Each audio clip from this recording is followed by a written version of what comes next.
Amigos y amigas, bienvenidos y bienvenidas a Conversando con el MAN. Este espacio ha sido creado por el Movimiento Animalista Nacional con el objetivo, la finalidad de conocer un poco más, de ser un poco mejor especie dentro de este maravilloso lugar en donde nosotros habitamos. Este espacio vital del que nosotros no somos dueños. Somos una parte y una parte bien pequeñita.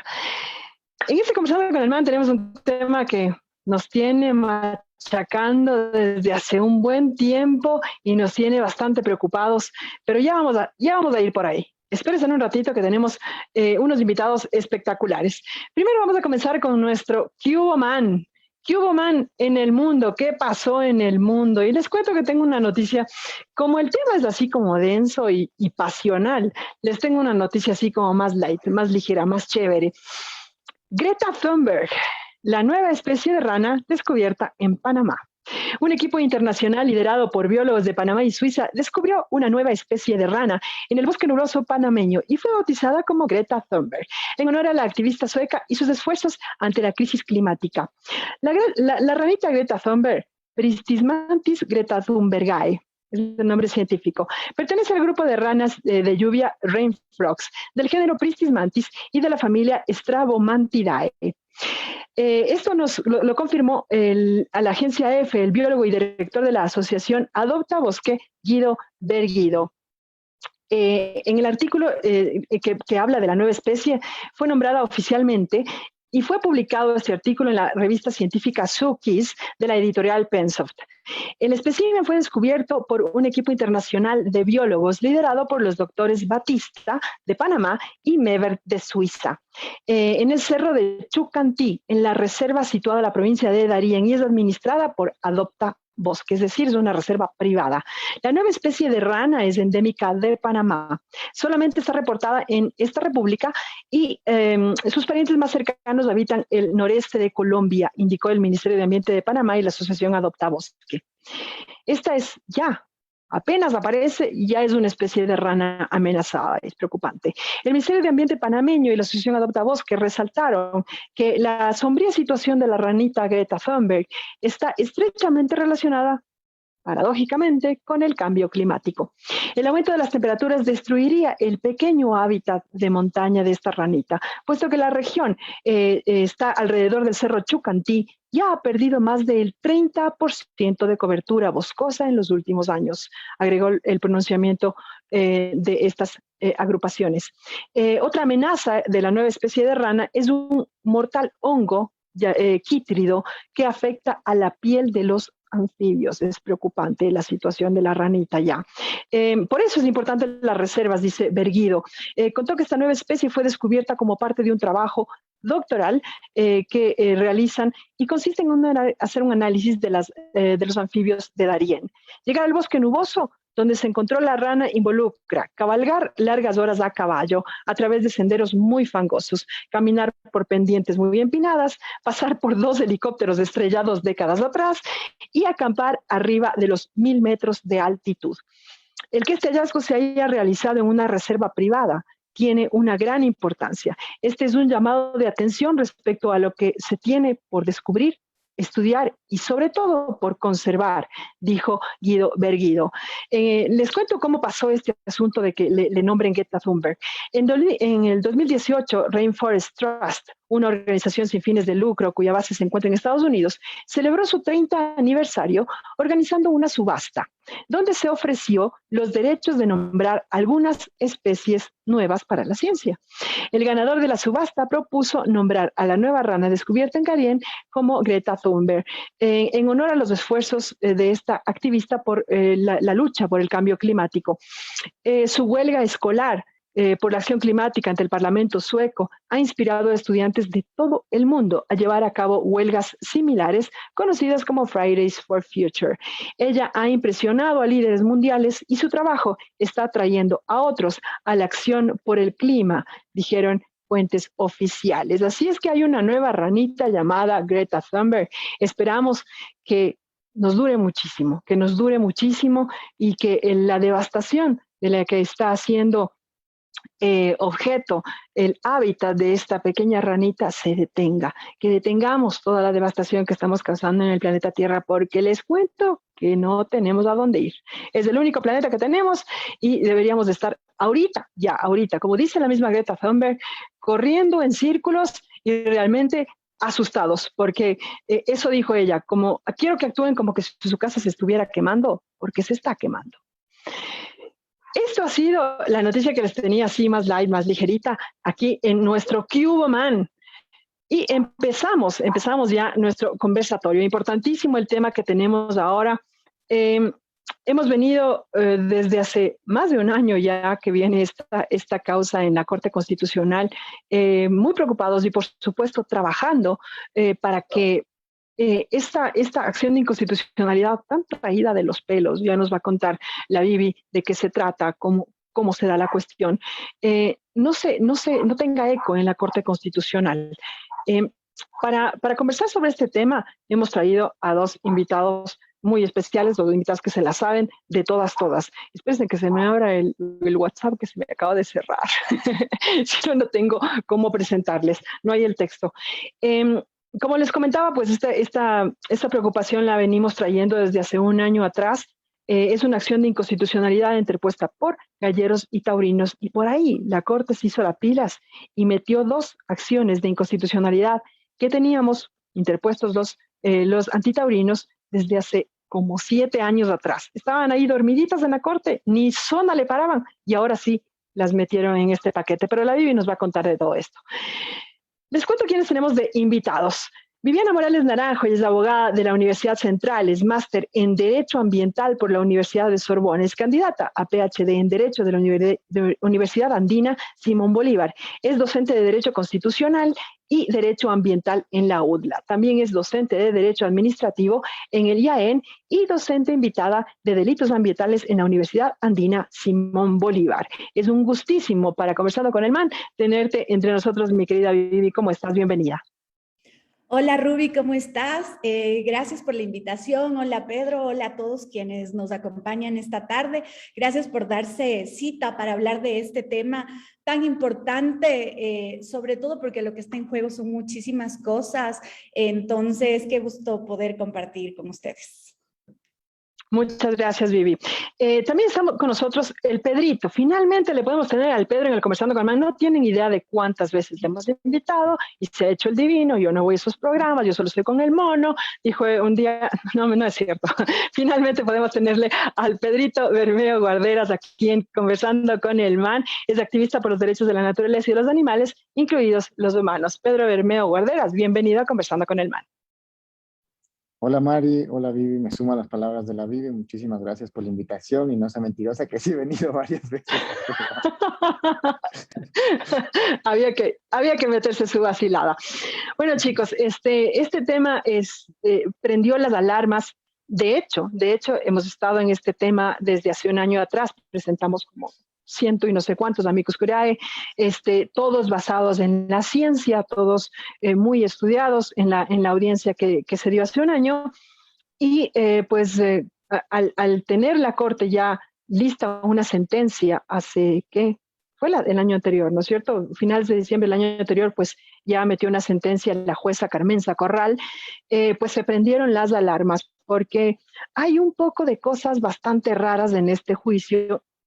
Empezando porque la jueza ponente de la sentencia es esposa de Juan Carlos Solines, y Juan Carlos Solines, pues, él estuvo de candidato a alcalde de Quito y una de sus propuestas era volver a las corridas de toros, ¿no? Aparte es nuera del presidente de las Peñas Taurinas. Entonces había ahí, pusimos una apelación contra la jueza, pero bueno, ya les va a contar la Vivi más claramente cómo es el panorama.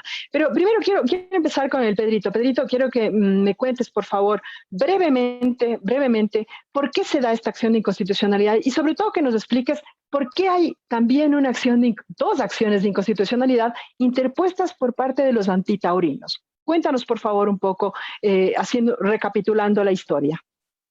Bueno, son varios años de historia, pero voy a intentar hacerlo lo más pronto posible. Como las personas que nos escuchan recordarán, en el 2011 hubo una consulta popular en la que se nos preguntó a las y los ecuatorianos si estábamos a favor o en contra de mantener espectáculos, de prohibir espectáculos públicos que tengan como finalidad dar muerte al animal en el cantón de su domicilio. En la gran mayoría de cantones, esta pregunta fue aceptada, fue, digamos, victoriosa en favor de los derechos de los animales, y en todos esos cantones debía prohibirse las corridas de toros. Lamentablemente esto no sucedió en su momento, sino que muchos cantones, como justamente el cantón de Quito, donde se hacía la feria más importante del país, como es la Feria Jesús de Gran Poder, que se daba en diciembre en las fiestas de Quito, lo que se hizo fue una interpretación de la pregunta, lo cual, digamos, no tenía ningún sentido, sino tenía que simplemente aplicarse lo que decía la pregunta. Y al hacer esta interpretación se permitió las corridas de toros a la usanza portuguesa. Esto quiere decir que se seguía matando el toro 5 minutos después, es decir, pasó de morir el toro en el ruedo, en el último tercio, como era en la usanza española, a morir 5 minutos después en los chiqueros, ¿no? Por esta razón se presentaron 2 acciones de inconstitucionalidad, una por parte de Diabluma, la otra por parte de PAE, justamente por digamos, esta mala interpretación de la pregunta que daba el cantón de Quito, no, el municipio de Quito, en ese momento. Luego de eso, digamos, pasó los años y no hubo ninguna respuesta por parte de la Corte Constitucional. Varios años, alrededor de, si no me equivoco, son 7 u 8 años, ¿no? Más, casi 9 años, ¿no? Desde que se presentó, digamos, estas acciones de inconstitucionalidad hasta que presentan una acción de inconstitucionalidad la Asociación de Toreros Profesionales. Lo que hace la Corte Constitucional es une todas estas causas y dicen, no, están desde el 2011. Como están desde el 2011, vamos a tratarlas de descaro. Entonces, es importante, digamos, aclarar esto porque aquí vemos cómo juega, digamos, un papel súper importante la Asociación de Toreros al presentar esta acción, que básicamente lo que dice esta acción es que las corridas de toros tienen, digamos, las personas que gustan de las corridas de toros tienen su derecho a la identidad cultural y que por lo tanto su derecho son una minoría y que debe ser respetada. Y que por lo tanto la consulta popular, que tal vez Vivi ya nos va a explicar de mejor manera, no tuvo en ese momento un control material, es decir, no tuvo un control de fondos, es decir, los derechos eran vulnerados o no, y que por lo tanto ahora esta Corte debe hacer un control material y como los derechos de estas personas a torturar animales están por encima de todos los otros derechos que tenemos, entonces que deben volver las corridas de toros aquí. Todo eso es básicamente un resumen así rapidísimo de lo que está pasando en este momento. Así es, Pedrito, así es como se dio la historia, ¿no? Y desde ahí ya vemos como que un poquito cargada la cuestión para el otro lado, ¿no? Más de 8 años, 2 acciones de inconstitucionalidad y no pasó nada, y de repente ahora sí pasa, y hay que tratarlo rápido, ¿no? Entonces, sí está como cargadita la cosa. Vivi, exactamente, ¿a qué le ponen la acción de inconstitucionalidad los grupos taurinos? Porque de hecho la acción que interpuso PAE y Diabluma fue a la ordenanza, ¿no? Porque eso fue lo que pasó. Alguna vez en una entrevista a mí me preguntaban, explícanos cómo es esto de la muerte del animal, de no sé qué, no sé cuánto. Yo hice un ejemplo que es muy escolástico y disculpen lo simple del ejemplo, ¿no? Supongamos que en Quito se hace una consulta popular para preguntarle a la gente si quiere que haya conciertos en donde las cantantes dicen malas palabras en sus canciones. Y Quito dice, no queremos esos conciertos.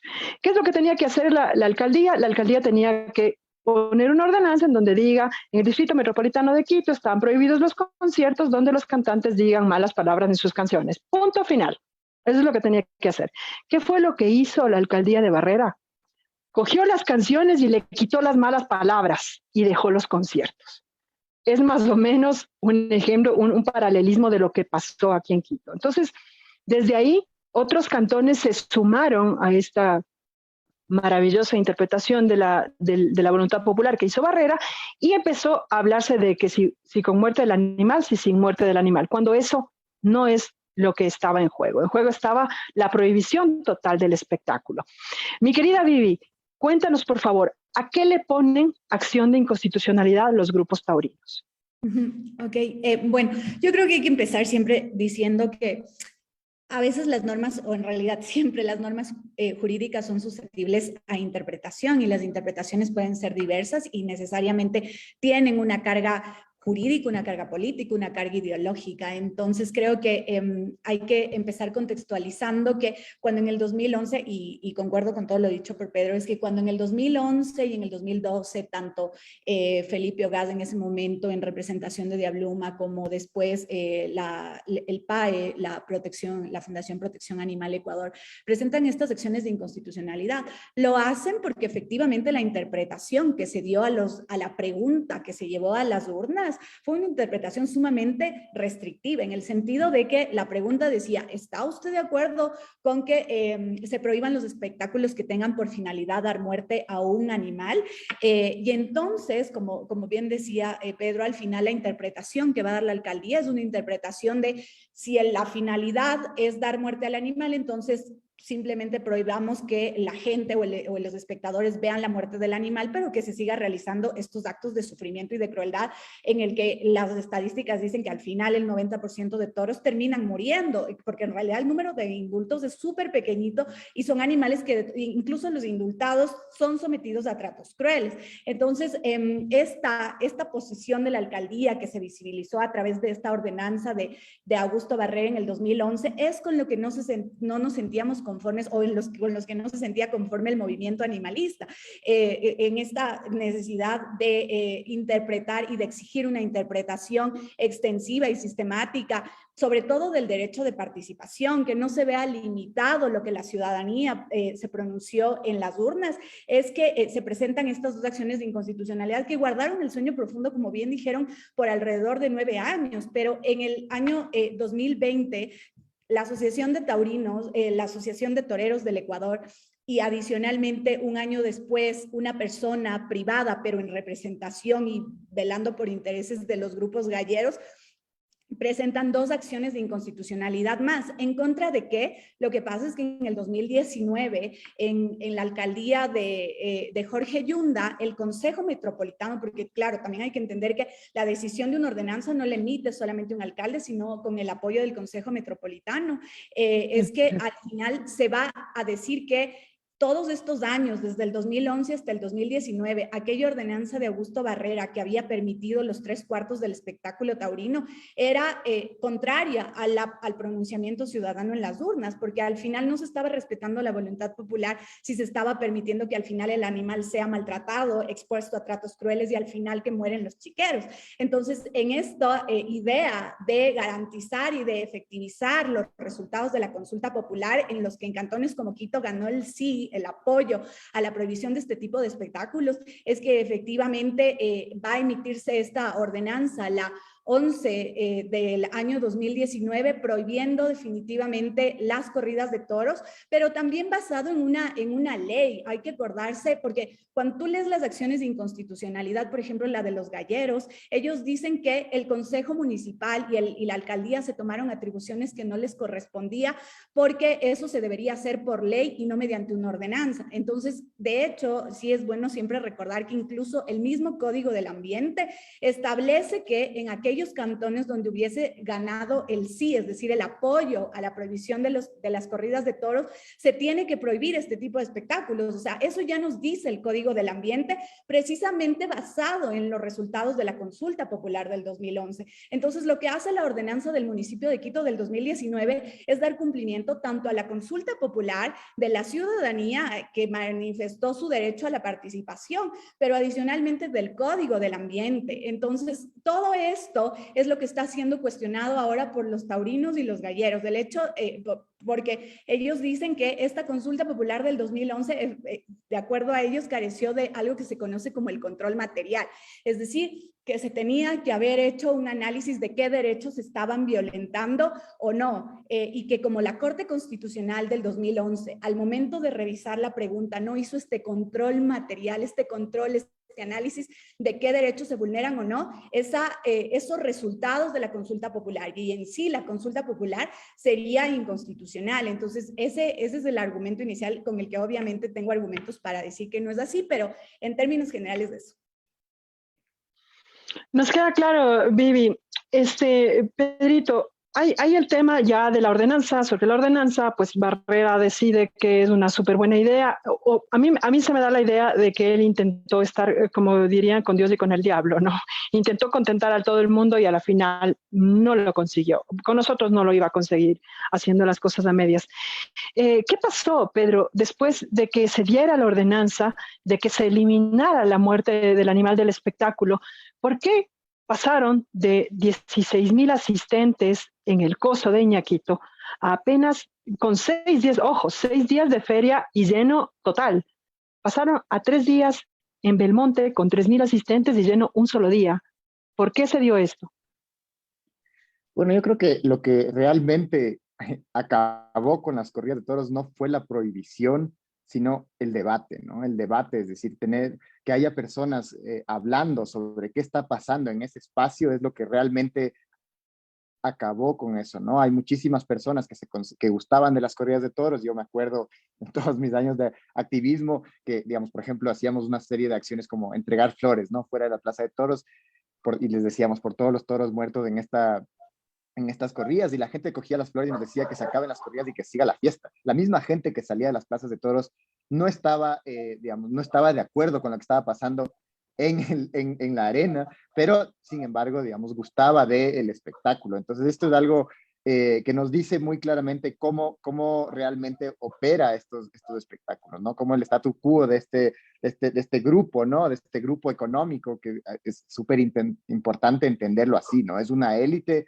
que básicamente tiene gran influencia en los sectores de poder, en la política. Tanto es así que, como decías tú, Mari, una de las juezas pertenece, digamos, a este grupo económico, a este sector, y por lo tanto, digamos, va a tener una gran influencia dentro de la Corte Constitucional. Entonces, por un lado, es importante tener claro que las personas que realmente gustan de las corridas de toros es muchísimo menor de las personas que iban a esos espectáculos, ¿no? No solamente de las 15.000 personas que fueron en un momento a la plaza Quito, digamos, a la Jesús de Gran Poder, donde se hacía la Feria Jesús de Gran Poder, eran alrededor de 15.000, de las cuales muy pocas realmente entendían cómo era el espectáculo. Yo me acuerdo también otras de las acciones que hacíamos es, por ejemplo, grabar entrevistas a las personas que gustan de estos espectáculos, preguntándoles cómo es que nos digan cinco pases, ¿no? De las corridas de toros, que nos digan cuáles son los tercios en las corridas de toros, que nos expliquen, que nos digan 10 nombres de toreros. Y muy pocas personas realmente sabían la respuesta, es decir, muy poca gente entiende lo que está pasando ahí en el supuesto arte de estos espectáculos, ¿no? Realmente hay muy poca gente que conoce este tema, y son estas personas, como decía, es un grupo económico que tiene, digamos, la posibilidad de influir en una decisión de la Corte Constitucional para retrotraer una consulta popular, ¿no? Es algo que parece que para mí es inconcebible, ¿no? Que quieran dar vuelta atrás a una consulta popular cuando justamente la máxima expresión de la democracia es cuando los ciudadanos nos pronunciamos sobre algo en específico, ¿no? Nos organizamos, nos pronunciamos y decimos estamos en contra de estos espectáculos. Y aquí hay una cosa muy importante, ¿no? La pregunta es si está usted de acuerdo en mantener los espectáculos. No decía la muerte del animal, sino decía los espectáculos, ¿no? Y además, cuando el mismo fin de la tauromaquia es la muerte del animal, es decir, no puede simplemente quitarse uno de los tercios y decir que, digamos, como tú decías en el ejemplo de las canciones, no es tan simple, porque aquí el fin del espectáculo es la muerte del animal. No puedes quitarle solo un fin y ya no muere el animal. Como decía antes, el animal va a morir después. Es muy difícil que el animal termine curándose. El mismo hecho de la violencia que significa la tauromaquia, que es la violencia, ¿no? El combate entre una persona o varias personas, como es en realidad, y un animal, como es del toro, no es solamente la muerte, es todo este proceso de tortura, ¿no? Tenemos que entender cómo funcionan los tercios de las corridas de toros. Tenemos el primer tercio, en donde viene la pica, ¿no? En donde le clavan al animal aquí digamos, una especie de cuchillo con una lanza, ¿no? En donde le van abriendo una herida para luego cercenarle en el segundo tercio con las banderillas, ¿no? La idea de todo esto es justamente que el toro baje la cabeza para luego poder incrustar la espada que llega al corazón, que es la parte que ya no se veía, ¿no? Supuestamente en esta nueva modalidad de usanza portuguesa, pero todas estas cosas que yo he relatado evidentemente están matándole al toro. No es que clavarle una puya de este tamaño al animal no le está matando. Pensemos en seres humanos. ¿Qué pasaría si empezamos a hacer eso en seres humanos? Estaríamos diciendo que no le está matando porque no se ve la muerte como tal en el espectáculo. Es decir, cada uno de estos fines, digamos, cada uno de estos elementos tiene un fin, y ese fin es justamente ganarle al animal, ¿no? Ganar el combate contra el animal. Entonces creo que es sumamente importante tener esto claro. Por otro lado, también es importante decir que esta pregunta no tenía un anexo que nos explique claramente cómo se iba a interpretar la pregunta, ¿no? Y esto fue también, digamos, un error por parte del Ejecutivo en ese momento para justamente que no haya este tipo de cosas, ¿no? Que no haya estas interpretaciones antojadizas por parte de las municipalidades y que finalmente se aplique lo que dijo la pregunta, para que todos las y los ecuatorianos estemos claros de qué dice la pregunta. La gente no fue a votar para decir, sí, que le quiten el último tercio nomás. La gente fue a votar en contra de las corridas de toros. Esa es la verdad, ¿no? La gente fue, esta es la pregunta de las corridas de toros. Yo quiero que se prohíban las corridas de toros. Y eso fue lo que votó. Entonces creo que es sumamente importante tener esto claro, porque la interpretación que se hizo evidentemente fue para mantener ese statu quo de estos eventos, ¿no? Entonces, como decía hace un momento, bajó el gran número, la concurrencia a estos espectáculos, pero eso no hizo que se acaben. Se siguieron dando durante varios años más. Y fue la poca concurrencia la que hizo que realmente tengan que llevarlos a la Plaza del Monte, a un lugar, digamos, mucho más pequeño, en donde ni siquiera lograban tener completa el aforo durante un día. Entonces vemos que no hay, es evidente que la voluntad popular, al menos de las y los quiteños, es en contra de estos espectáculos, ¿no? Y esa voluntad es la que se pretende ahora vulnerar. Hay que tener claro qué es lo que está pretendiendo hacer la Corte, ¿no? La Corte está pretendiendo analizar lo que decía Vivi, ¿no? Si hubo o no hubo una vulneración a derechos en esa consulta popular en el 2011. Imagínense ustedes analizar algo que se hizo hace 10 años. ¿De qué seguridad jurídica vamos a hablar si estamos analizando algo que pasó hace 10 años? Esos derechos que se analizaron, que se debe, digamos, que se debe hacer se debe poner, digamos, en el panorama, son por un lado estos intereses de esta élite taurina que lo que quiere es que vuelvan las corridas de toros porque es su supuesto derecho, ¿no? A su identidad cultural, con los derechos de los animales, los que están reconocidos en los derechos de la naturaleza, en el artículo 71, que justamente reconoce su existencia, pero también los derechos a una vida libre de violencia, que tenemos todas las y los ecuatorianos. Este es un espectáculo que, como dije, tiene una serie de elementos violentos y que lo vivíamos en Quito, no solamente dentro de las corridas de toros, afuera del mismo espectáculo era clásico que haya una puñetiza en todos los sentidos, ¿no? Entonces veíamos cómo estos espectáculos son sumamente violentos y por otro lado también, como decía, están los derechos de la naturaleza, están los derechos a una vida libre de violencia, pero también están nuestros derechos de participación, es decir, si nosotros ejercemos ese derecho de participación, todos esos derechos, al quitar esta consulta popular, todos esos derechos estarían siendo vulnerados, no solamente los derechos del animal, de ese individuo que estaría otra vez siendo sacrificado, sino que la voluntad de todas las y los quiteños que votamos, y esa voluntad es un derecho, no es algo que está en el aire, es un derecho reconocido en la Constitución, y que además en el primer artículo de la Constitución justamente se pone la voluntad de las de los ecuatorianos como principio rector de la Constitución, como principio rector de cualquier funcionario, ¿no? Y eso es lo que se estaría vulnerando con esta consulta. Con esta sentencia. Sí, con la sentencia, ajá. Y es preocupante porque que la gente no lo visualice de esa manera. Porque, ojo, si es que estamos abriendo la posibilidad de que esto pase en esta consulta, puede pasar en cualquier otra. En una en que el señor taurino, que ahora está contento, haya decidido una cosa y la Corte diga que no tiene razón. Entonces, nos va afectando a todos.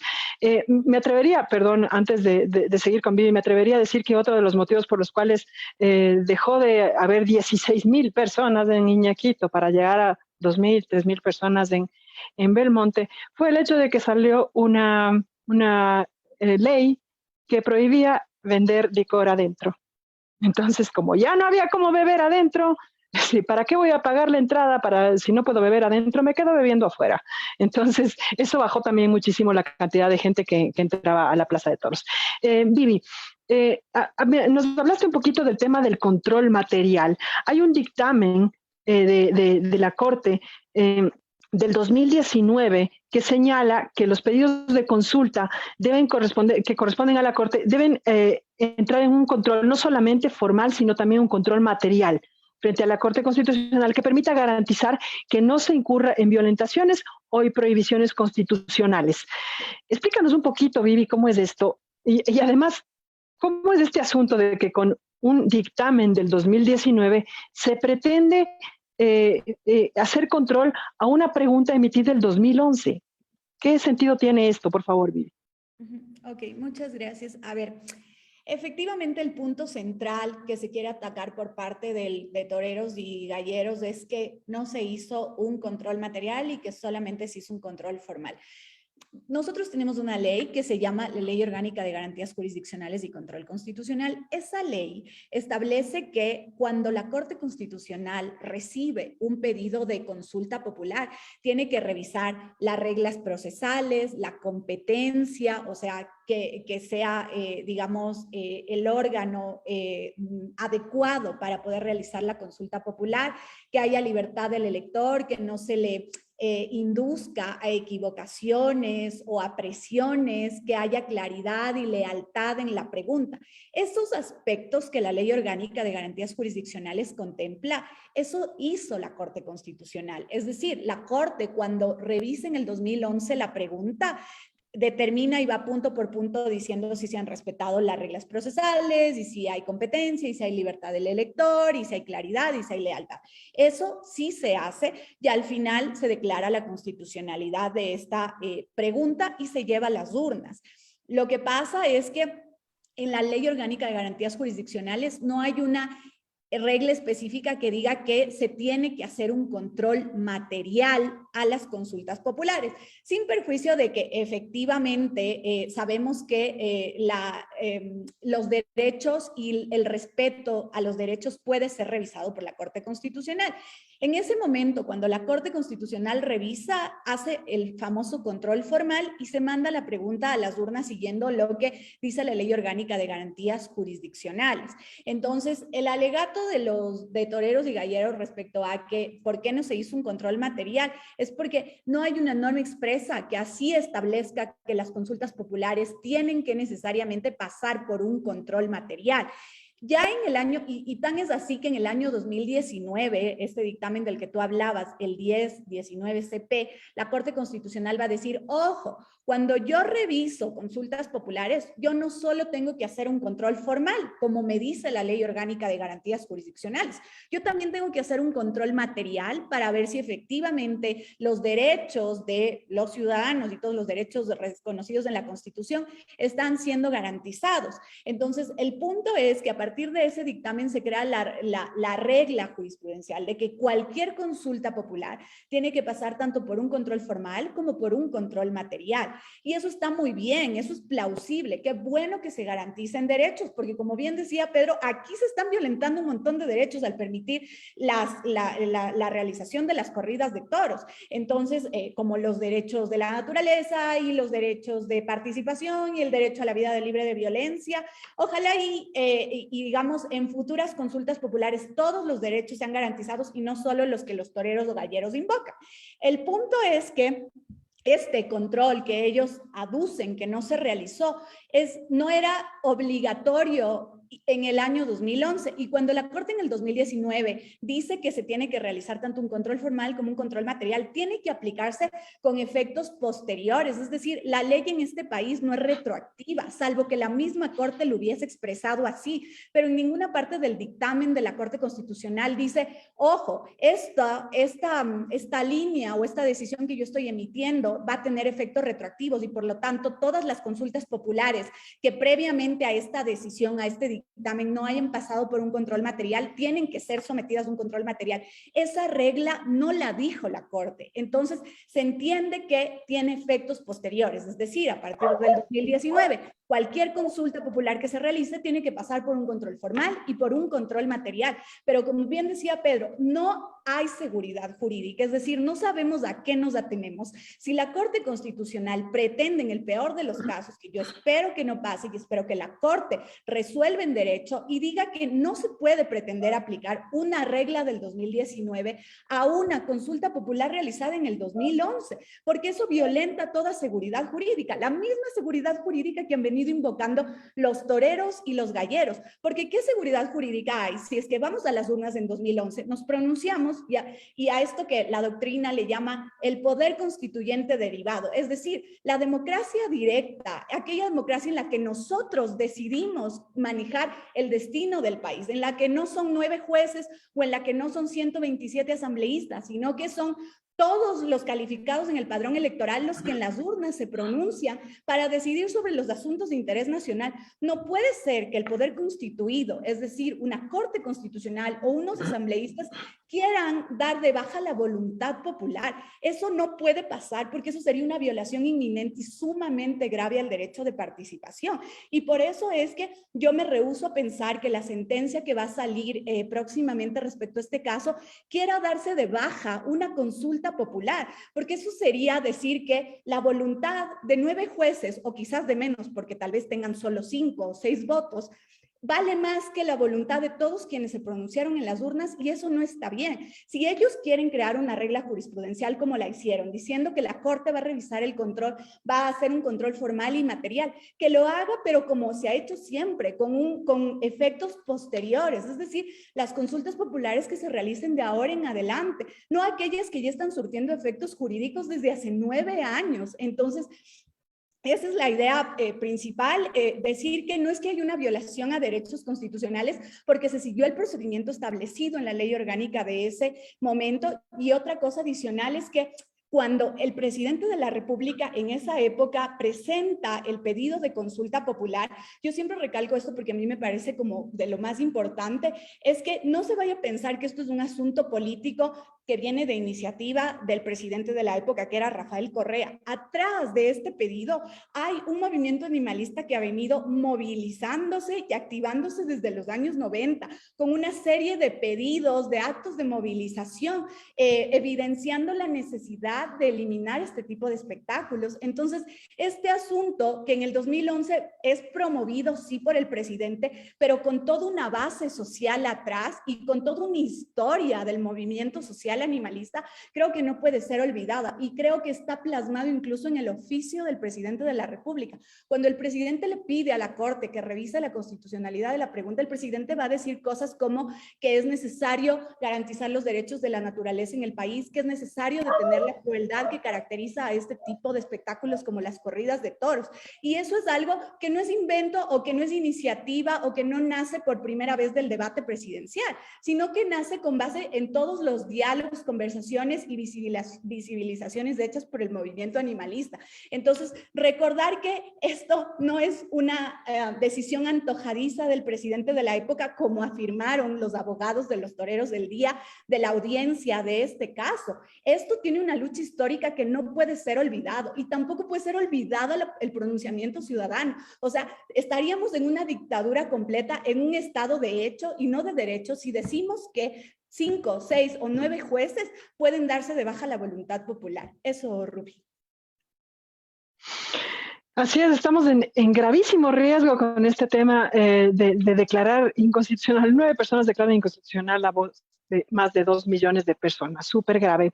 Pedrito, la Vivi hablaba pues del activismo, cómo el activismo antitaurino ha tenido un trabajo arduo desde hace más, yo diría, si quiero, unos 25 años. A partir de que se inicia este tema y ya se da la audiencia, pues muchas cosas pasaron en Quito hasta llegar a la actual ordenanza, en donde ya taxativamente se prohíben los espectáculos tanto de gallos como de toros. Cuéntanos un poquito, Pedro, ¿cómo se llega a esta ordenanza? ¿Qué pasó con la ordenanza 128 y cómo se llega ahora a la ordenanza que tenemos actualmente? Bueno, solo antes de contestarte, Mari, yo quería agregar 2 cositas más a lo que estaba diciendo la Vivi. Me parece súper importante lo que ella decía sobre el tema de la seguridad jurídica, porque si nos ponemos a pensar en que puede hacerse un análisis retroactivo de las preguntas, eso quiere decir que se podría hacer un análisis retroactivo de todas las preguntas que se presentaron en esa consulta. Es decir, que el día de mañana alguien presenta por ejemplo, una acción de inconstitucionalidad por la pregunta sobre el tema de la prohibición del IES, que era una de las cosas que está ahí, ¿no? Que las personas que no afilian a IES tienen que ser procesadas penalmente. Esa es otra de las cosas que está en esa consulta popular, o el enriquecimiento ilícito privado. O sea, cosas tan esenciales como estas están en esa consulta popular que hoy se pretende analizar y que se pretende, digamos, bajar a través de esta acción de constitucionalidad. Entonces, por un lado, me parece súper importante decir eso. Por otro lado, sobre el argumento que utilizan los taurinos en esto es que ellos son una minoría. Y el análisis de la Corte que Muy decía divertido eso. Vivi, es justamente porque realmente existen minorías, pero esas minorías no son las minorías numéricas, obviamente, sino son minorías establecidas por el Pacto Internacional de Derechos Civiles y Políticos de la Convención Interamericana de Derechos Humanos, que son las minorías étnicas, que son las minorías de género, y por esta razón, digamos, se imponen esta nueva regla jurisprudencial, ¿no? que decía es decir, para que no se pueda consultar derechos sobre minorías, como por ejemplo, digamos, como conocemos el caso de lo que fue ahora digamos ya es un derecho a las personas del mismo sexo casarse, o las personas a tener derecho al aborto en caso de violación. Es decir, estas cosas no pueden ser llevadas a consulta justamente porque son un grupo de minoría. Pero no podemos decir que es una minoría numérica. Esto no tendría sentido, por ejemplo, si ponemos en el caso de, no sé, Sudáfrica, el apartheid. El apartheid no era una minoría numérica las personas que eran discriminadas. Y eso no quiere decir que entonces no son una minoría, ¿no? La minoría se refiere justamente al tema de las élites, ¿no? De quién controla, de cuál es el poder hegemónico no solamente en el Ecuador, sino en el mundo, ¿no? Entonces, eso me parecía, digamos, importante decirlo, porque no es menor cosa, ¿no? Que este grupo se esté equiparando con una minoría, ¿no? Con una minoría reconocida en la Convención Interamericana de Derechos Humanos, porque ellos tienen este placer de básicamente matar un animal, ¿no? Eso evidentemente no es una minoría. O en el caso de, por ejemplo, Ambato, donde ganó el no, entonces ahí sí ahí son una minoría o son una mayoría, ¿qué son? Porque ahí ganó la mayoría, ¿no? Entonces es evidente que esto no tiene pies ni cabeza, y sin embargo es el argumento que está sosteniendo esta jueza taurina, ¿no? Esperamos que la Corte Constitucional no haga caso, digamos, a esta acción de constitucionalidad, y que finalmente, como decía la Bibi, se actúe en derecho y que prevalezca la justicia, ¿no? Ahora sí, contestando tu pregunta, era sobre, ¿me puedes recordar sobre qué se trataba? Claro, quería que le cuentes un poquito a la gente que no está muy enterada, cómo se llega finalmente a tener una ordenanza de bienestar animal en Quito que ya contempla taxativamente la prohibición de toros y gallos en el DMQ. Bueno, creo que eso es súper importante, porque también, como decía Viviana, es un trabajo de muchísimos años, ¿no? En Quito el movimiento animalista ha venido trabajando en muchas de las aristas. Una de ellas justamente es el tema de las peleas de perros, de las peleas de gallos, de las corridas de toros, ¿no? De los animales destinados al entretenimiento, pero también hemos venido trabajando en otras aristas, ¿no? La una es, por ejemplo, el antiespecismo, pero también el tema vinculado con la promoción de leyes, ¿no? Y esa promoción de leyes es justamente una de las propuestas, digamos, que ha tenido más alcance, es justamente la LOBA, la Ley Orgánica de Bienestar Animal, que devino en el Código Orgánico del Ambiente, que ya mencionaba antes la Viviana. Y en esta ley es justamente donde se trata cada uno de estos grupos, ¿no? Los animales destinados a consumo, los animales destinados a trabajo u oficio, los animales destinados a entretenimiento. Y con esta ley lo que se buscaba era justamente que los gobiernos autónomos descentralizados sean quienes controlen que se cumpla con las disposiciones establecidas en este código.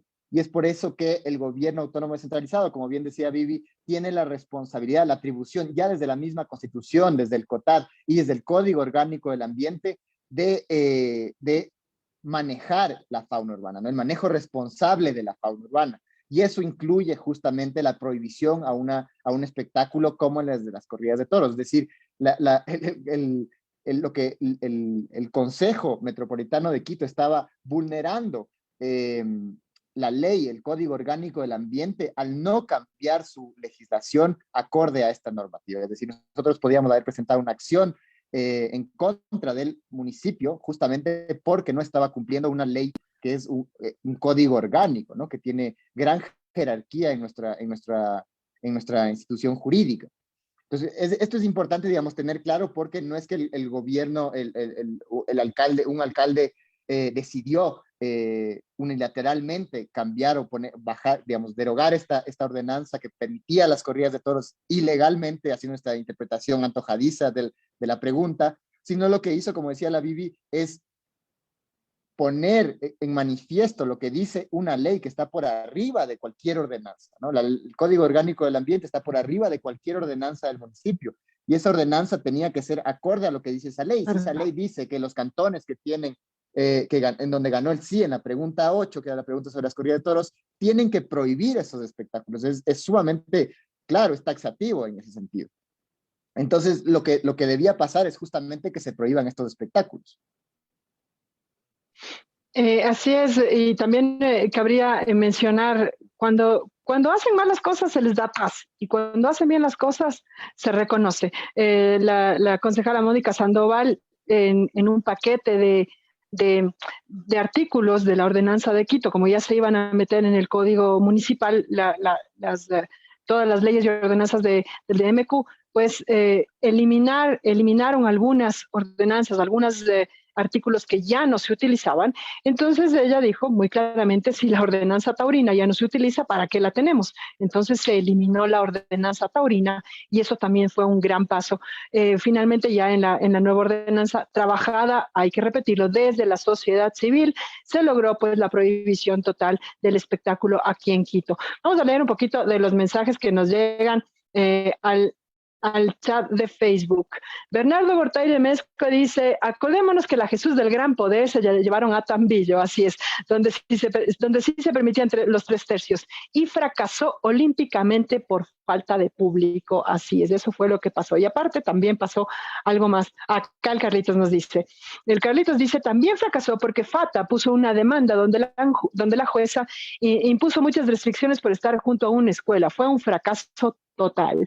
Perdieron harto billete, o sea, les golpearon donde les duele. El Carlitos Campaña dice: yo soy uno de 2.239.191. Esas son las personas que votaron por la prohibición. Corte, no te atrevas, dice. La Alex también dice, y lo voy a repetir: soy uno de 2.239.191. Corte, no te atrevas.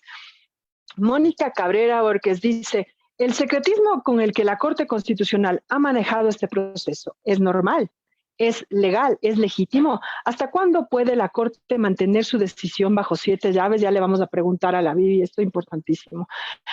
Si la Corte Constitucional declara inconstitucionales los resultados, ¿qué pasa con los resultados de las otras preguntas de esa misma consulta? Excelente pregunta. Ahí vamos a ir con la Vivi. Súper bien explicado, chicos, muchas gracias, dice la Andre. Cris Alarcón, quedó clarísimo, a mí también me quedó súper claro. Bernardo Gortaire dice: toreros y galleros invocan su supuesto derecho a la cultura, entre comillas. Pero el propio artículo 21 al que apelan dice: no se podrá invocar la cultura cuando se atente contra los derechos reconocidos en la Constitución. O sea, ahí mismo sale el ataque a su argumento, ¿no? La Malu Camacho dice: hashtag Corte no te atrevas. Nancy Cruzita, hashtag Corte no te atrevas. Mónica Cabrera Borges, hashtag no te atrevas. Cris Alarcón: es una falta de respeto que se llamen a sí mismos una minoría. No saben ni siquiera su significado. Sí, señores. Ser poquitos no es ser una minoría. Eso no es el significado de una minoría. Mónica Bracho Bastidas, hashtag tauromaquia nunca más. Nancy Cruzita: también mencionan el derecho a trabajar.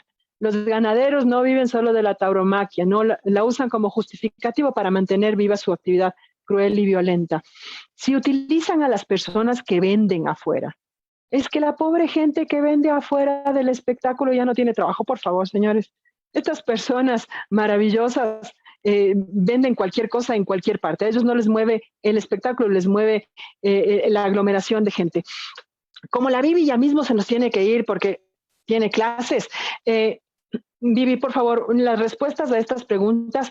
También dice, si la ordenanza del DMQ puede ir para atrás, pues en teoría ya no hay nada, ya no hay nada más que hacer. Vivi, si tienes las preguntas que nos hicieron las personas, primero, si es que se puede guardar ese secretismo, ¿es correcto ese secretismo de la Corte? Y otro, ¿qué pasa con las otras preguntas de la consulta? Ya, ok. Sí, respecto a la primera pregunta, lo que se tiene en conocimiento oficial, porque después de que, digamos, la Corte Constitucional sesiona cada semana en el Pleno, se reúnen y votan los proyectos de sentencia. Entonces, hay documentación oficial de que ya hubo un Pleno en diciembre respecto a este tema del tratamiento de estos casos acumulados, de estos 4 casos acumulados para emitir sentencia. Evidentemente, y bueno, no, más bien dicho, en lugar de decir evidentemente, voy a decir presuntamente, Carmen Corral ya presentó un proyecto de sentencia en el sentido de darse de baja la consulta popular por las razones que ustedes ya bien lo han expuesto aquí. Pero entiendo que al haber tenido varias observaciones a su proyecto de sentencia, que desconocemos todavía cuáles serían esas observaciones, ella retira del Pleno su proyecto de sentencia. Entonces, al retirarlo del Pleno, ella lo que hace es corregir y supondría yo que tomar en cuenta las observaciones que le han hecho los diversos jueces. Entonces, aquí había 2 opciones. Una, que ella retire su proyecto y que lo corrija, que lo arregle y que lo vuelva a presentar posteriormente. Esa era la una posibilidad. Y la otra posibilidad era que en lugar de retirarlo, ese momento se vote el proyecto de sentencia y que la mayoría esté de acuerdo con ese proyecto de sentencia y por lo tanto se emita ya la sentencia dando de baja la consulta popular, que entiendo que es en ese sentido que iría su pronunciamiento, o por el contrario, si no tenía el voto de la mayoría, lo que nos dice la ley es que ese caso tenía que ser resorteado a otro de los jueces. Entonces, una vez resorteado el caso, el nuevo juez ponente, que podía ser cualquiera de los otros 8 jueces, tenía que presentar un nuevo proyecto de sentencia para que sea votado nuevamente por la Corte. Esta segunda opción no pasó, pasó lo primero, es decir, ella retiró del debate su proyecto para arreglar las observaciones, correcciones y todo lo que habrá pasado ese día y hace la semana anterior otra vez ella ya lo lleva al Pleno. Entiendo que se han corregido o que ella ha hecho correcciones o observaciones o ha tomado en cuenta para que lo vuelva a meter en el Pleno, porque, a ver, ¿por qué yo llevo algo al Pleno? Porque espero contar con los votos necesarios para que mi proyecto de sentencia sea aprobado. Eso haría cualquier juez quiere que su proyecto sea aprobado, entonces va a hacer lo mejor que considere posible para que ese proyecto tenga los votos necesarios. Como en diciembre del año anterior su proyecto no tuvo los votos necesarios o en todo caso le mandaron a hacer las correcciones del caso, ella retira del orden del día su proyecto de sentencia y ahora entiendo con sus correcciones y observaciones lo vuelve a poner en el orden del día la semana anterior. Lo que no sabemos y que todavía no hay un pronunciamiento oficial es cuál fue la decisión del Pleno de la semana anterior, porque en principio pudo ella otra vez haber retirado su proyecto de sentencia y otra vez corregirlo, o tal vez no tuvo los votos necesarios y simplemente retiró el proyecto de ley porque sabía que no iba a contar con los votos necesarios. Esa es la una opción. O la otra que también podría haber pasado es que ella puso su proyecto de sentencia ya a consideración del Pleno y que o no obtuvo los votos necesarios y que por lo tanto ya se resortió a otro juez, o que por el contrario sí obtuvo los votos necesarios y ya se aprobó su proyecto de sentencia y que en pocos días nos notificarán que se dio de baja una consulta popular. Entonces ese tema todavía no te puedo dar certeza de qué fue lo que ocurrió en el Pleno porque no hay información oficial, entonces habrá que esperar canales oficiales o medios o notificaciones oficiales para saber si ya tenemos o no una sentencia que da de baja la consulta popular o si por el contrario no hubo los votos que Carmen Corral necesitaba y ese caso fue resorteado a otro juez. Eso es lo que nos dice la ley. Entonces, eso, tendríamos que esperar. Entiendo que supongo que esta semana, entre hoy y mañana, ya saldrá el acta de lo que pasó en el Pleno de la semana anterior, porque siempre hay un acta de lo que pasa. Entonces ya supongo que hoy o mañana tendremos el acta y en esa acta podremos saber qué pasó. ¿Se retiró el proyecto se aprobó? ¿Qué mismo pasó? Eso ya se podrá saber cuando tengamos el acta. Eso, Vivi, ¿tienen fecha límite? ¿Tiene una fecha límite? O sea, la fecha límite es que, o sea, cuántas veces ella pueda sacar el proyecto, para eso no hay un tiempo, un número de veces. Es decir, ella puede seguir metiendo su proyecto de sentencia y puede retirarlo cuantas veces quiere. Lo que sí es que yo creo que ya constitucionalmente hablando, si ella ya, o sea, y esto más es una cuestión, digamos, de ética de los jueces, si los jueces ven que ya un proyecto de sentencia está muchas veces metido, o sea, o que se intenta meter un proyecto de sentencia y que no hay los votos, lo correcto es hacer lo que dice la ley. La ley dice, ok, se vota el proyecto, no tiene los votos y se resortea. Eso es lo jurídicamente correcto. Entonces, ¿hasta qué punto o sea, eso es lo que se debería hacer? Es como el deber ser. Ahora, políticamente hablando, tú sabes que este es un tema en el que se están jugando intereses económicos importantes. Entonces, o sea, yo espero que este caso se resuelva en derecho. Eso creería que va a pasar. Entonces, pienso yo que los jueces van a actuar en derecho y que saben que si es que ella ya 2 veces lleva su proyecto de sentencia y no tiene los votos necesarios extraoficialmente, debería votarse oficialmente y resortearse el caso a otro juez. Eso es lo que debería pasar y esperamos que se actúe en derecho y eso pase. Entonces, todo depende de cómo se maneje este tema. Yo esperaría que jurídicamente. Entonces, Vivi, lastimosamente ya te tienes que ir, pero yo quisiera entender por qué. Porque, primero, se pretende hacer control material de una pregunta del 2011 con una ley emitida el 2019. Una jueza fue recusada, pero no pasó la recusación, por tener intereses dentro del tema. Adicionalmente, los taurinos hablan de la cultura cuando el mismo artículo ya se opone a su opinión de que invocan los derechos culturales. También ahí está el tema de que 9 jueces se quieren bajar una consulta. Es decir, a lo que me refiero es que es una acción tremendamente atrabancada, tiene tantas cosas detrás.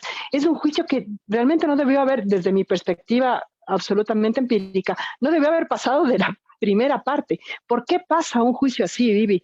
¿Cómo es posible que pase un juicio en donde se va a poner en tela de duda uno de los más importantes estamentos de la democracia, que es el voto popular? ¿Cómo pasa un juicio así? Evidentemente, y de esto ya se ha hablado mucho teóricamente, que los jueces de la Corte Constitucional, si bien es cierto y se espera y su labor y su misión es resolver en derecho, todos los jueces vienen cargados de una ideología. Y yo creo que eso está, o sea, democráticamente es lo correcto. Y en la Corte Constitucional tenemos jueces, unos más progresistas, otros mucho más conservadores. O sea, el problema no es que en la Corte Constitucional haya esta diversidad ideológica que al final del día siempre va a repercutir al momento de elaborar una sentencia.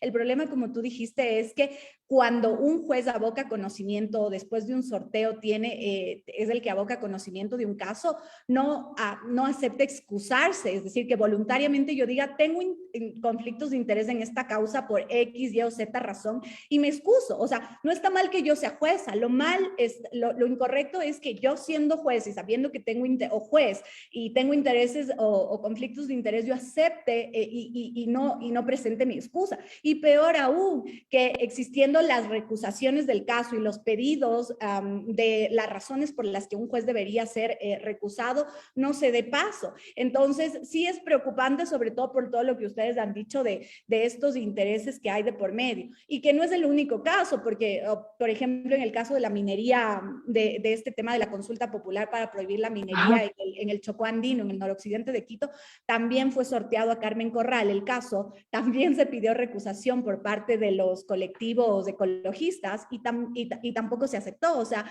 la idea un poco es hasta dónde, cuál es esa delgada línea en donde está bien que yo sea jueza y está bien que yo ejerza justicia, todo el mundo tiene derechos y tiene la preparación necesaria, pero hasta qué punto yo éticamente acepto voluntariamente que tengo un conflicto de interés y que debo excusarme. Entonces, esto solo evidencia que evidentemente lo que se juega en este caso es muchísimo y entonces yo estoy súper esperanzada y con la idea de que tenemos una muy buena corte y que se va a resolver este caso dentro de los parámetros que establece la Constitución, que si en un primer momento no se aceptó la recusación de la jueza, todavía hay la posibilidad de que la sentencia se garantice, sobre todo y ante todo, creo yo que es lo más importante, el derecho de participación y esta posibilidad de ejercer la democracia directa y de garantizar la democracia directa en el país. Entonces, eso sería, evidentemente hay una carga ideológica, política, económica atrás, pero entiendo yo que hay una corte que va a resolver en derecho y entonces yo espero que prime sobre los intereses económicos la aplicación del derecho. Eso, Ruby. Todos esperamos eso, mi querida Vivi, te agradezco un montón. Vivi, las sesiones del Pleno no deberían ser públicas, porque esta vez no fueron. Ajá, sí, no, sí son públicas y el acta se va a publicar, seguramente se publicará y además que nosotros mismos a través de una figura que se llama acceso a la información pública, tú puedes pedir el acta, o sea, las actas seguramente mañana, el viernes, así como se puede tener conocimiento de cualquier acta, se puede pedir acceso a al acta de la anterior semana, entonces ese trámite seguramente ya lo realizaremos y ya les tendremos informados, pero sí, efectivamente se puede acceder a las actas de la Corte Constitucional para saber qué se trata en cada pleno. Muchísimas gracias, mi querida Vivi. Te libero porque estás corriendo que ya tienes que ir de clases. Muchísimas gracias por siempre la invitación. Me alegra mucho discutir estos temas. Pedrito, Ruby, que tengan una linda noche y que les vaya bien. Gracias. Gracias a ti, gracias por tu presencia aquí en Conversando con el Man. Nos quedamos con el Pedrito, conversando un poco más respecto al asunto, porque tenemos más participación de las personas. Javier Guamán dice, bueno, si la ordenanza del DMQ puede ir para atrás, no debería al menos. Pepe Castro dice, corte, no te atrevas. José María Tauromaquia, nunca más. Silvi Ramos, el hermetismo de la corte no es nada bueno, no solo no es legítimo, no es ético, es cínico y sesgado, dice la Silvi. Javier Guamán dice, ¿tienen un límite de tiempo para pronunciarse? Eso ya nos lo contestó la Vivi. Hay una fecha límite, las sesiones del Pleno deben ser públicas, preguntaba la Andre. Pinche Fidel, dice la Moni, pinche Fidel. Javier Guamán, ¿saben si existe algún precedente de desconocer los resultados de una consulta popular en el Ecuador? No, mi querido Javier, no existe un precedente. Nunca antes se había intentado una barbaridad de este tamaño. Giovanni Acosta, entonces dejar el espacio para el albedrío es un error y hacer que los articulados a ser cambiados deben estar muy claros, así dejamos las esperanzas a un lado con lo concreto. Bueno, en teoría, bueno, sí, el espacio para el libre albedrío, no sé si te refieres al tema de que un juez puede o no excusarse o debería excusarse por ética, tal vez te refieres a eso, mi querido Giovanni, cuéntanos. Sí, por ética debería un juez decir, bueno, yo tengo que ver en este tema, no puedo hablar. Hay otra jueza también, Karen, no me acuerdo el apellido, si se acuerda de Pedro, Carla, que también Carla es vinculada. Carla Andrade, que también es vinculada a grupos galleros. Mi querido Pedro, nosotros hemos sido toda la vida un David aguerrido, tratando de bronquearse con un tremendo Goliat que tiene todos los poderes económico, político y mediático, y hemos salido bastante victoriosos. ¿Cómo le ve usted a esta situación desde su punto de vista como activista? ¿Cómo le ve?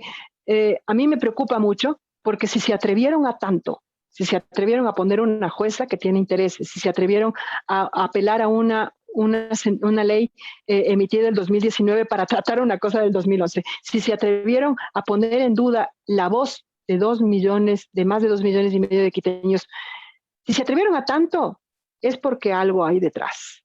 ¿Usted cómo le ve, Pedro? Sí, creo que, digamos, definitivamente vemos que existe un manejo político de la Corte, y más aún en este momento, como decía la Vivi, digamos, es normal que cada persona, cada juez tenga su propia perspectiva del mundo, ¿no? Pero vemos cómo esta jueza en reiteradas ocasiones ha actuado de una determinada manera que muestra que no está siendo objetiva, ¿no? Es decir, la objetividad es parte de uno de los principios fundamentales de todo juez, ¿no? Un juez tiene que ser objetivo en lo que está analizando, tiene que hacer un análisis, ponderar derechos, es decir, cuáles son más importantes que otros, cuándo se está vulnerando un derecho, cuándo no.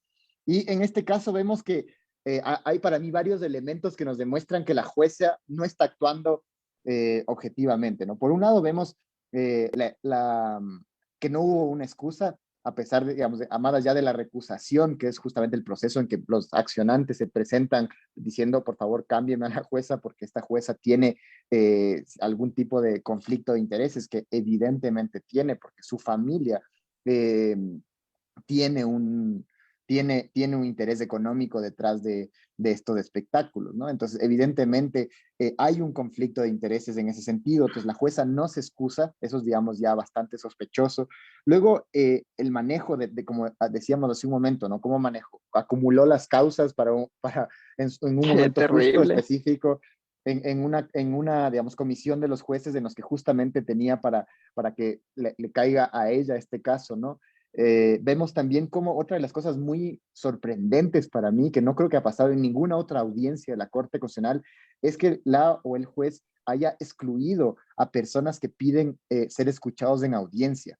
Recordemos que cuando fue la audiencia, si no me equivoco, fue en diciembre de 2019, la audiencia de este caso, Sí. hubieron más de 20 personas y en especial mujeres que no pudieron participar porque la jueza las excluyó. La jueza excluyó a un montón de personas que querían participar y, oh sorpresa, justamente todas las personas que fueron excluidas eran a favor de declarar la inconstitucionalidad digamos, de declarar constitucional la consulta popular, ¿no? Es decir, a favor a favor de nosotros, ¿no? De nuestro lado, en contra de las corridas de toros. Todas estas personas que fueron excluidas estaban de nuestro lado.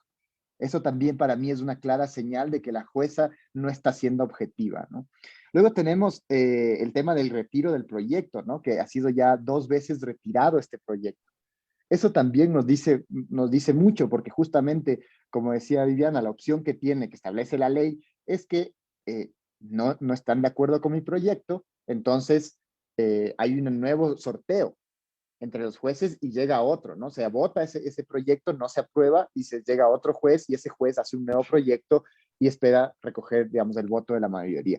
Entonces ahí vemos que también hay un doble interés, porque además no es que sucede en momentos, digamos, aleatorios, son momentos específicos en los que la jueza lleva este caso al pleno, ¿no? El uno es justamente eh, cerca de diciembre digamos, del año pasado, ¿no? Digamos, hay 3 momentos. Hace la audiencia en diciembre, cuando es un momento en donde la gente no está siguiendo mucho lo que está pasando en la política, ¿no es cierto? O en este caso, el Poder Judicial. Eh, Luego está el mismo pleno de hace unas 2 semanas, que también era justamente un momento en el que no había gente en las calles, en el que todo el mundo estaba, digamos, aparte de la pandemia, con el tema de las fiestas y estas otras cosas, entonces no había, digamos, mucha gente en esto. Y por último, ahora, digamos, hace este nuevo análisis, ¿no? Entonces vemos cómo no se sabe exactamente qué pasó en el análisis del miércoles pasado, o cómo actuó el Pleno, pero lo evidente es que la jueza no está siendo objetiva con este caso. Y más aún en de este último pleno, que es uno de los últimos plenos de la conformación de esta Corte. Por eso decía esto, ¿no? Es decir, la Corte va a cambiar, 3 de esos jueces van a salir de la Corte Constitucional. Y esto cambia la relación de fuerzas en la Corte, por un lado. Puede ser que esta jueza salga, entonces evidentemente la jueza quiere ponerlo antes de salir, ¿no? Y por otro lado también es momento en que los jueces intentan sacar todos sus casos, ¿no? Vemos que hay una larga lista de casos que se están tratando en el pleno, en cada de estos plenos, ¿no? En la anterior semana fueron, si no me equivoco, 26 puntos, el de mañana también son alrededor de algo así, y vemos que lo que está sucediendo es que básicamente podría, digamos, no puedo aseverar, pero es claro que puede haber una manipulación dentro de los jueces para que voten por determinado proyecto a favor de que yo vote por otro, ¿no? Para mí, digamos, esto puede ser algo probable justamente si vemos cómo hay una serie de antecedentes que nos muestran que la jueza no ha actuado objetivamente. Entonces, creo que la situación es bastante complicada. Yo como la Bibi, digamos, no soy tan optimista como la Bibi, espero que se actúe en derecho, pero vemos cómo esta corte en determinados momentos, si bien ha sido, digamos, mucho mejor que las anteriores, en determinados temas y momentos ha actuado en detrimento de la ciudadanía, ¿no? En detrimento de los derechos. Y por otro lado, quería también decir algo que, digamos, yo lo vengo pensando desde todos mis activismos, es cómo vivimos en una dictadura de las élites, ¿no? Es impresionante cómo hay siquiera la opción de que esto suceda, ¿no? Para mí eso es una muestra clarísima de cómo el Estado es una ilusión, ¿no? En la que realmente no sucede, en la que todas las reglas que imponemos, todo este marco normativo que tenemos es manejado por una dictadura, ¿no? Por una dictadura de las élites que, independientemente de si vamos o no a una consulta popular, van a decidir lo que ellos quieran. A la final pueden tener estos mecanismos como a través de 9 jueces decidir sobre la gran mayoría de los ecuatorianos. Entonces, ¿de qué mayoría, de qué democracia estamos hablando? Para mí es clarísimo que todos los casos que yo he vivido, no sé cómo está el caso de Yasunidos, o están otros procesos de elecciones, o las mismas elecciones, ¿no? En que nos ponen a elegir entre dos mafias, ¿no? La una mafia banquera, la otra mafia correísta, y independientemente de si queramos o no, es obvio que aquí, digamos, hay diferentes tipos de fraude. Y por lo tanto, no podemos hablar de una democracia. ¿Qué democracia estamos hablando si no estamos realmente ejerciendo nuestra voluntad popular? Y cuando la ejercemos, nos intentan vulnerar, ¿no? Como justamente es lo que está pasando con este caso. Independientemente de cuál sea su final, vemos que hay una clara intención por parte de una élite de manipular esos resultados y bajarse a una consulta popular. Por lo tanto, no vivimos en una democracia, lamentablemente, vivimos Totalmente. en una dictadura de un grupo económico que hace lo que básicamente ellos quieran. Entonces, eso creo que es sumamente importante, y por lo que yo, digamos, pido a todas las personas que nos están Totalmente. escuchando que no podemos, digamos, sentarnos a esperar a que hayan elecciones, que no podemos sentarnos a esperar que la democracia representativa en la Asamblea Nacional o en el Ejecutivo resuelvan nuestros problemas, ¿no? Es importante politizar, problematizar sobre todo lo que está pasando a nuestro alrededor y tomarnos las calles, salir a protestar, intentar cambiar este sistema en el que quienes decide es un grupo económico y no realmente la ciudadanía. Absolutamente de acuerdo, Pedro. Justamente conversábamos entre las tantas veces que nos hemos reunido para tratar este tema. Decíamos, ¿qué hubiera pasado si yo, Periquita de los Palotes, hubiera puesto esta acción de inconstitucionalidad? Se me mataban de la risa. Se me hubieran reído los jueces y hubieran dicho, vea, vaya, a aprender a leer y escribir, mamita. Y no hubiera pasado absolutamente nada. Es el hecho de todos los poderes que están detrás, de todas los intereses que están detrás. Voy a leer brevemente los mensajes que nos han llegado. Tenemos una gran participación. Dice por acá, Giovanni Acosta dice, vamos a lo moral y lo ético. Es una sociedad donde los articulados tratan de normar la conducta, pero en el momento del control las personas huyen de ser sometidos a regular sus actos. Los vacíos donde se aprovechan los jueces y fiscales son creados por los asambleístas, quienes son los que están obligados a buscar mejorar las leyes para ser aplicados por los entes públicos, administradores del sistema de justicia. Sí, vamos justamente a lo que íbamos, ¿no? El sistema está pero re mal. Esmeralda Pozo dice, la Corte Constitucional son unos payasos vendidos al poder de turno. Dura, Esmeralda, está bien. Giovanni dice, seguiremos mirando el problema en el origen y el producto, no miramos la solución de la creación legal por parte del legislativo. El sistema es el que está mal. Mónica Cabrera dice, qué suerte de Carmenza, justo le tocó en sorteo. Caramba, qué suerte de la doña. La política pública siempre estará del Ejecutivo siempre estará ajustado por la vigencia de leyes mal redactadas y con ánimo de beneficio de determinados grupos. Seguimos en el mismo error por décadas de asambleístas de pacotilla. Raúl Chávez dicen, recuerden que el pueblo es el mandante, todos los derechos son progresivos y no lo contrario. Por lo tanto, la Corte Constitucional no puede retroceder o vulnerar la voluntad popular. Exactamente, Raúl, estamos totalmente de acuerdo. Por eso es tan grave, tan tremendamente grave lo que está pasando en la Corte. Javier Guamán dice, hay jueces que no se prestarían para hacer un cruce de favores. Es muy complejo, ya que no basta el sentido común, sino que el propio sistema tiene zonas grises. Así es. Esmeralda Pozo dice, los Yasunidos son grupos que buscan intereses propios. Tenga, Pedro. ¿Cuál será el interés propio? Ya vamos a conversar de eso. Tomarse las calles. Estás equivocado. Entonces, ¿cómo le hacemos, Giovanni? seguimos votando y haciendo así changuitos de que las cosas salgan mejor. A ver, ustedes miran los dos extremos problemáticos, pero sus soluciones no van con la protesta. Giovanni, tienes 3 minutos para escribirnos tus soluciones entonces.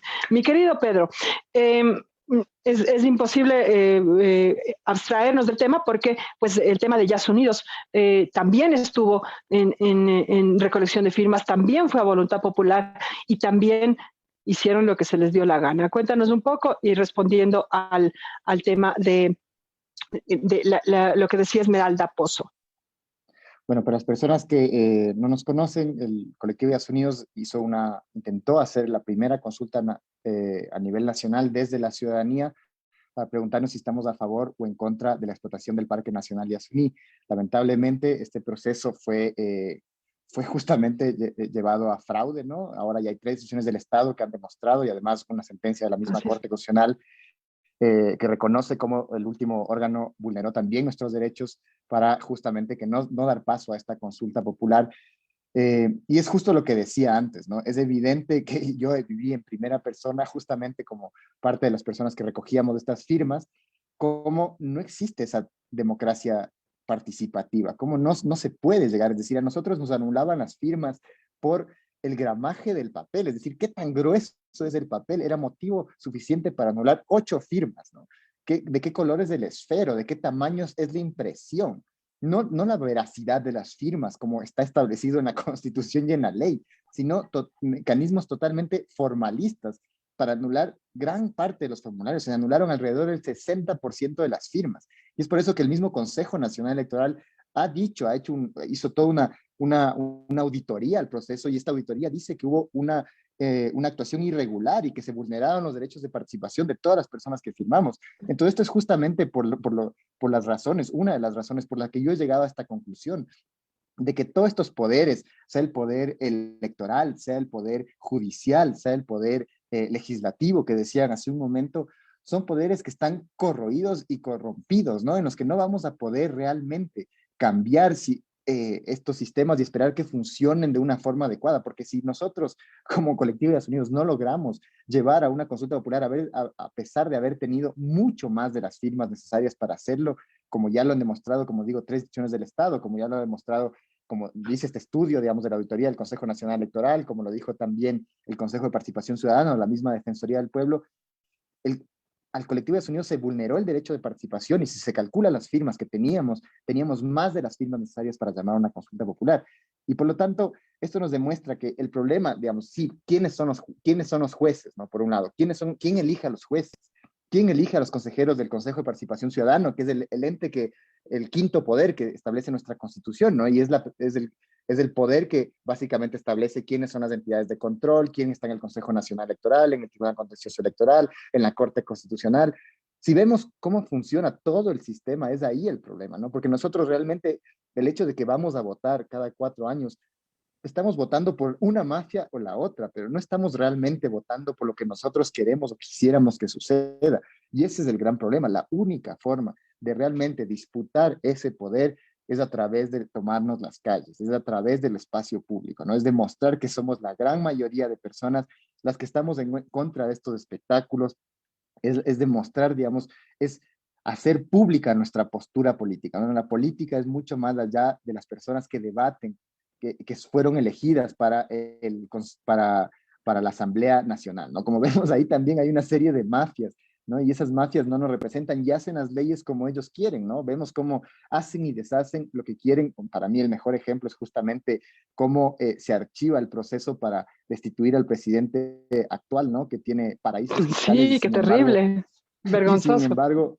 a pesar de que hay una ley que justamente prohíbe tener paraísos fiscales, él sigue ahí impune, ¿no? Esto para mí es una muestra clarísima, como el mismo partido que propone esto, ¿no? Que hace el informe, su mismo partido, que en ese caso fue Pachacuti, no le apoya, ¿no? No apoya al presidente de la mesa que hace y Qué demuestra vergüenza. que tiene que ser destituido. Y así es como no solamente Pachacuti, vemos como UNES también vota se abstiene para aprobar esta última ley nefasta, ¿no? Que se aprobó justamente con la abstención de UNE sobre el tema financiero, ¿no? Entonces, evidentemente, existe una serie de mafias que están supuestamente representando la voluntad popular, pero eso no es verdad. Y nosotros tenemos que salir a las calles a demostrar que eso no es verdad. Esa es la única forma de realmente cambiar el sistema político en el que vivimos.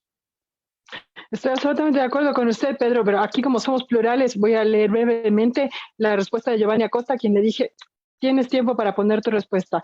Dice, Giovanni dice, buscar el cambio de los tipos de candidatos que sean aprobados para ser calificados por parte del Consejo Nacional Electoral. Imponer que todos los que buscan ser aprobados para ser candidatos deben aprobar principios administrativos para ejercicio de sus funciones. Y dice, enmarcar que los actos del Consejo Nacional, Electoral sean vinculantes de modo claro y directo en actos administrativos y la supremacía termina. Y quien los controlará y sancionará son el sistema de justicia. Lastimosamente, mi querido Giovanni, yo con muchísimo respeto a tu respuesta, pues creo que ya lo hemos visto todo. Lo hemos visto todo, hemos visto 1 millón de promesas y básicamente pues la fe en la democracia representativa se está terminando, porque hemos visto que quienes nos representan no nos representan. Representan, sí, pero a intereses particulares, personales, privados, al bolsillo de alguien, y etcétera. Entonces, como que mucha fe no le tenemos al sistema de democracia representativa definitivamente. Nos interesa muchísimo más un pueblo que se autogobierna, que hace sus propias leyes y que se maneja a sí mismo. Y eso es bastante posible. Mi querido Pedro, hemos conversado divinamente esta tarde respecto al tema. Me gustaría que en los últimos minutitos pues nos des un poquito una recomendación de lo que deben hacer las personas que están súper pendientes de este tema, en dónde nos informamos, cómo conocemos más de esto y qué hacemos. Si la Corte dice su voz no importa, la que importa son 9 voces de Quito y los intereses a los que representan. Bueno, creo que yo ya dije lo más importante, que como decía, para mí, desde mi punto de vista y mi experiencia personal en el activismo, es salir a las calles y protestar y exigir nuestros derechos, pero hay que estar muy vigilantes de lo que haga la Corte Constitucional, y eso también significa seguir lo que sucede en las redes sociales. El Movimiento Animalista Nacional está constantemente, por ejemplo, en el Twitter, tuiteando sobre lo que está pasando con este tema, y si ustedes en este sentido, ¿no?, ayudan al Movimiento Animalista Nacional a retuitear estas cosas o responder o etiquetar, por ejemplo, a los jueces constitucionales, esto les interpela directamente, ¿no? Eso es lo interesante de estas nuevas herramientas tecnológicas como son las redes sociales, ¿no? Que podemos llegar de una manera mucho más directa y personalizada, que nos llega al celular directamente nuestra opinión, ¿no? Entonces es súper importante que podamos siempre estar atrás de lo que pasa en la política, ¿no? La política, no podemos ser seres que no nos interese la política. La política es parte de nuestras vidas, es la única forma en la que podemos transformar lo que estamos viviendo, ¿no? La única forma que podemos salir de ese sistema capitalista y opresor, ¿no? Y por eso es tan importante que estemos, por un lado, monitoreando lo que pasa en el Movimiento Animalista Nacional y bueno, en todas las otras organizaciones que ustedes, digamos, sigan o crean, pero también que salgan a las calles cuando se hacen plantones, que también estén ahí presentes, que es mucho más importante esos momentos en los que hay una verdadera política, ¿no? La política de las calles es la política más importante, porque es la política de los ciudadanos de a pie, y que por lo tanto es nuestra responsabilidad ética estar ahí defendiendo nuestros derechos, defendiendo nuestros ideales. Absolutamente de acuerdo, mi querido Pedro. Las grandes conquistas laborales, los grandes beneficios del que ahora gozamos, no se consiguieron pidiendo de favorcito, ni haciendo caritas bonitas, ni escribiendo cartitas. Se consiguieron en las calles, luchando de a de veras. El activismo por los animales se ha hecho en las calles. El movimiento antitaurino es de calle, es un movimiento que hizo muchísimo a través del activismo de calle. Les agradecemos muchísimo a todas las personas que han estado pendientes de este espacio. Nos encanta la emotividad que le ponen en el chat. Están todo el tiempo contestándose y respondiéndose. Me gusta muchísimo y aquí lo hemos hecho con buen criterio, tranquilamente, con una conversación clara y esclareciendo los puntos. Lo que dice el Pedro es muy importante. Por favor, manténganse informados, infórmense y por favor, retuiteen, etiqueten a los jueces. Yo me atrevo a decir, y esto es simplemente algo que yo supongo, la anterior sentencia, la jueza la tuvo que sacar por el relajo que se armó en redes sociales y afuera en las calles. Yo me atrevo a pensar eso. Mientras nosotros estemos pendientes, mientras les recordemos a los jueces que no estamos así calladitos esperando que ellos digan alguna cosa, les recordamos a los jueces que estamos súper pendientes, pienso que se lo van a pensar 2 veces. Esperamos que sea así. Muchísimas gracias a Pedro Bermeo, a la Vivi Morales que estuvo con nosotros, gracias a la Andre, a la Keke, y a la Nati que forman parte también de este espacio, y sobre todo a todas las personas que están súper pendientes de el Conversando con el MAN, todos los martes a las 18 horas por la página del Movimiento Animalista Nacional, Facebook Live. Ya mismo les vamos a tener una sorpresa porque parece que vamos a hacer alguna otra cosita por otra red social, ya les vamos a contar. Nos encanta que estén pendientes de este espacio, muchísimas gracias por esperarlo, y por supuesto si tienen alguna opinión, si les gustaría algún tema tratar en este conversatorio, nos pueden dejar un mensajito por interno si gustan, y nosotros encantados traemos personas que sepan del tema para estar aquí conversando con el MAN. Una linda noche, que tengan una linda semana y muchísimas gracias. Nos vemos el próximo martes. Mi nombre es Maritza Rubianes y voy a estar en una semana más conversando con el MAN.